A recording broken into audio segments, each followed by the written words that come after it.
एकदा चुकली आहे. पन्हाळा,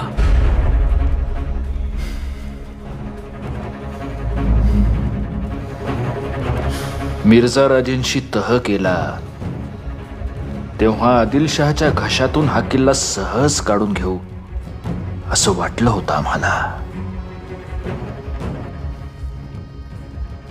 पण नेतोजीराव पालकर उशिरा पोहोचले आणि आम्हाला शिकस्त खावी लागली.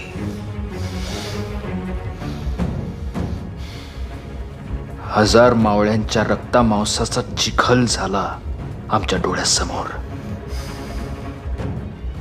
कोंडाजी नेतोजीरावांसारख्या माणसाला याच किल्ल्यापायी आम्ही स्वराज्यातून बाहेर काढून टाकलं. पण आता हा किल्ला आम्हाला हवाय. स्वराज्यासाठी, रयतेसाठी.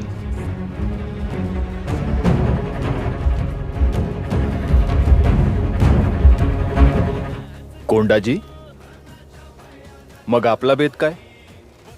राज, म्या म्हणतो पन्हाळ्यावर समदसनी एकदम साजरा करायचा एका वाक्ताला. म्हणजे पहिल्यांदा अशी दिवाळी साजरी करायची की समदा गड उजळून निघाला पाहिजे. मग करायचं शिमगान, मारायची बोंब की भूत खेतन राक्षस पळून गेले पाहिजेत. आणि मग रावण मारायला हातात घ्यायची तरवार आणि साजरी करायची खांडे नवमी.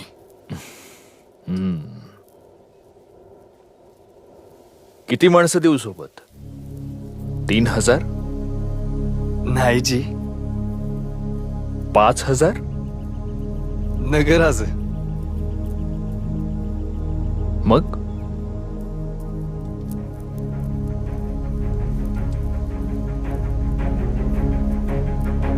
60.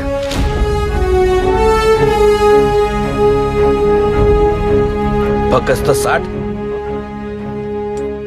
वय आपलं शेल